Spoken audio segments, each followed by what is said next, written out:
Bonjour, cher maître. Le travail que j'ai l'honneur de présenter ce jour est intitulé Corrélation structure-propriété des vers du système SB2S3, AS2S3, SB2TE3. Il a été réalisé au laboratoire de constitution et réaction de la matière de l'Université Félix Houphouët-Boigny sous la direction du maître de conférence Kames Kwame Indri du dit laboratoire. Qu'est-ce que nous pouvons dire des vers? Le vers est un état plus complexe que les trois états de la matière. Cet état est à la base du désordre structural au sein de la matière et est particulièrement difficile à définir. Qu'est-ce que donc le vers? La réponse semble évidente pour un utilisateur qui ne verra qu'une des propriétés à laquelle il est sensible, telles que la transparence, la couleur, la solubilité. Cette définition devient cruciale pour le fabricant qui devra intégrer la composition, les modes de fabrication et les futurs usages. Elle devient encore, ces définitions, plus complexes pour le scientifique qui rend compte des problèmes théoriques quasi insolubles sur le point thermodynamique et structural.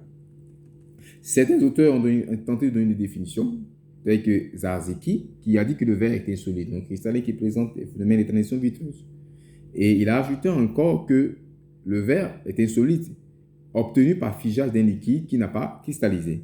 Quant à Angèle, le verre est un solide amorphe qui est capable de passage continu dans l'état du liquide surfondu, accompagné d'une augmentation brusque de la capacité calorifique.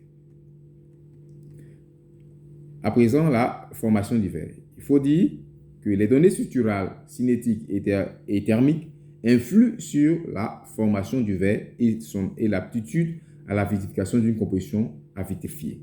La formation du verre reste un phénomène mal connu auquel s'ajoute la délicatesse de l'analyse de la structure vitreuse. Il existe plusieurs méthodes de synthèse de verre. Les verres peuvent être obtenus directement depuis presque tous les états physiques de la matière et par différentes voies. Par exemple, on peut l'obtenir à partir de la phase gazeuse, par le processus d'amorphisation, à partir du procédé sol-gel, à partir aussi de la méthode fusion 30 qui est la plus utilisée, celle que nous avons utilisée dans ce travail. La structure du verre.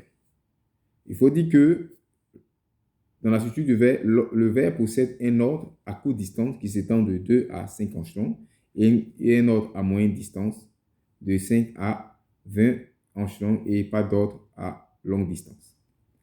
Il existe plusieurs familles de verres selon les compositions. Les verres d'oxyde, les verres d'halogénure et les verres de chalcogénure qui sont sujets de cette étude-là. Et particulièrement, il faut dire que les verres d'halogénure sont des verres qui contiennent au moins un halogène, comme le soufre, le sélénium, le tellure. Les propriétés des verres chalcogénures. Par exemple, les propriétés thermiques. Les propriétés thermiques, c'est l'ensemble de toutes les caractéristiques physiques qui jouent un rôle dans le transfert de chaleur, telles que la capacité massique, la chaleur massique, la conductivité thermique, les températures de transition vitreuse, de cristallisation et de fusion, par exemple. Ils peuvent être déterminés par l'analyse thermique différentielle ou la calorimétrie différentielle à balayage. La zone de formation des verres de ce système, c'est-à-dire le système SB2, S3, AS2, S3, SB2, TE3. Les études ont montré que ce domaine est délimité par trois systèmes binaires ou encore trois couples binaires qui sont SB2, S3, AS2, S3, SB2, TE3, AS2, S3 et SB2, S3, SB2, TE3. Ce domaine-là, l'étendue de ce domaine varie d'un auteur à l'autre. Par exemple, Indri et collaborateurs ont montré que le domaine qui s'étend sur le binaire SB2S3 va de 10 à 100% des AS2S3. Alors qu'avec Boisard et Durand, il va de 25 à 100%. Cela peut être dû aux conditions expérimentales. Les propriétés structurales de ces verres de ce système SB2, S3, AS2, S3, SB2, TE3 montre qu'il existe un ordre à courte distance c'est un ordre à courte distance. Cet ordre à courte distance est matérialisé par les unités structurales AS3, SB-S3 et SB2-3, et aussi avec la présence des liaisons homopolaires AS-AS, S-S. En ce qui concerne les liaisons, l'ordre à moyenne distance, les études ont été menées par Soro, Rokia, selon le modèle des couches. Et les résultats obtenus montrent exactement que l'ordre selon ce modèle-là, l'ordre à moyenne distance subit des modifications lorsque la teneur en SB2, S3 augmente. À présent, les caractérisations. Les verres, nous avons synthétisé des verres et nous avons caractérisé par la diffraction des rayons X, la spectroscopie à dispersion d'énergie, la colorimétrie différentielle à balayage. Grâce à la diffraction des rayons X, nous avons montré que les compositions étaient vitreuses. Grâce à la spectroscopie à dispersion d'énergie, nous avons montré la composition chimique de nos verres. Et grâce à la calorimétrie différentielle, nous avons pu déterminer les propriétés thermiques. Nous avons consigné les données et nous avons montré que la somme des pourcentages atomiques déterminés expérimentalement était pratiquement égal, pour chaque élément était pratiquement égal à 100%. Cela nous a permis d'affirmer que malgré même les écarts que nous avons observés, la méthode de synthèse utilisée ici, qui est la méthode de tube scellé, était satisfaisante. Nous avons donc tracé les corrélations entre les différents paramètres de l'ordre à moyenne distance qui est matérialisé par le premier halo de diffusion selon le modèle des couches. Et nous avons aussi calculé aussi les paramètres nous avons déterminé les paramètres des propriétés thermiques telles que la température de transition vitreuse, la température de cristallisation, la température de fusion. Nous avons aussi déterminé l'aptitude à la vitrification et les propriétés de la stabilité thermique. Nous avons aussi déterminé le rayon atomique moyen des compositions ainsi que l'électronégativité moyenne, et le niveau atomique moyen et la masse molaire moyenne des différentes compositions.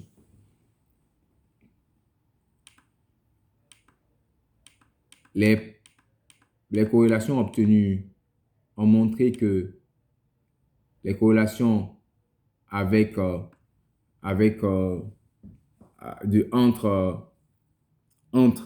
la distance caractéristique et les différentes températures montrent que lorsque la température de transition vitreuse et de fusion augmente, on a une décroissance de la distance caractéristique, alors qu'avec la température de cristallisation, on a une constante. En ce qui concerne la longueur de corrélation, lorsque les températures de transition vitreuse, de cristallisation et de fusion augmentent, on a la longueur de corrélation ne varie pas. Elle reste globalement dans un intervalle bien précis. Elle ne varie pratiquement pas. Donc, elle est pratiquement indépendante. Alors qu'avec les intensités, la surface, le premier halo de diffusion et le rapport de la surface du premier halo de diffusion sur le rapport de surface totale montre qu'il y a une croissance avec ces paramètres-là. C'est-à-dire le rapport du premier halo de diffusion sur le rapport de surface totale ainsi que la surface et l'intensité évoluent de la même manière. Et il a été montré aussi que la corrélation entre la rapidité de la vitrification et la distance caractéristique et l'aptitude de la vitrification, ces deux paramètres, aptitude de la vitrification et stabilité thermique, évoluent de la même manière lorsque on a avec la distance caractéristique, c'est-à-dire les deux croient, mais il y a une croissance. Alors qu'avec la distance caractéristique, nous observons lorsque l'aptitude de la vitrification et la stabilité thermique augmente, nous observons une constante. Donc, nous avons les différents paramètres de l'ordre à moyenne distance et trucs ont montré une stabilité c'est une stabilité. Donc, on peut dire que l'ordre, on peut dire ici que, l'ordre à moyenne distance, caractérisé par les différents paramètres R, L, l'intensité et la surface, sont sensibles aux différentes propriétés thermiques ou physiques.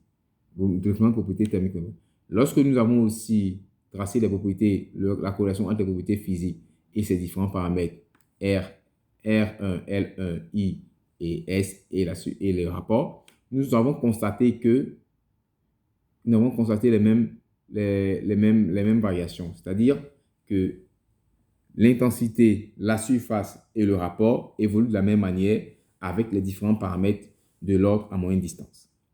Par exemple, lorsque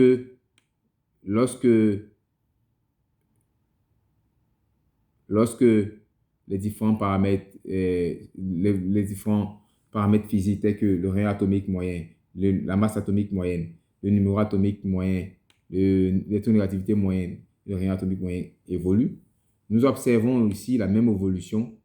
Nous observons la même évolution pour la surface, pour l'intensité et le rapport. Donc, et globalement, nous observons que l'intensité diminue, la surface et le rapport diminuent avec l'augmentation de ces différents paramètres, c'est-à-dire le numéro atomique moyen, la masse atomique moyenne et le rayon atomique moyen. Alors que c'est le contraire lorsque l'électronégativité augmente. Alors que lorsque nous traçons la corrélation entre la distance caractéristique et les propriétés physiques, nous observons une constante. De même que lorsque nous traçons la corrélation entre la distance de corrélation et ces propriétés physiques-là, nous observons une constante. C'est-à-dire, lorsque ces propriétés physiques augmentent, le domaine d'apparition de la distance caractéristique et la distance de corrélation est identique. En somme, au vu de toutes ces analyses, nous pouvons dire que le modèle des couches nous a permis de pouvoir mettre en évidence qu'il existe une corrélation entre les paramètres de l'ordre à moyenne distance et les paramètres et les propriétés physiques. Et cette corrélation est plus ou moins sensible suivant les paramètres que nous avons utilisés. Donc, globalement, il existe une corrélation significative entre l'ordre à moyenne distance et les paramètres structuraux. Je vous remercie. C'est ici que prend fin mon exposé. Merci, chers maîtres.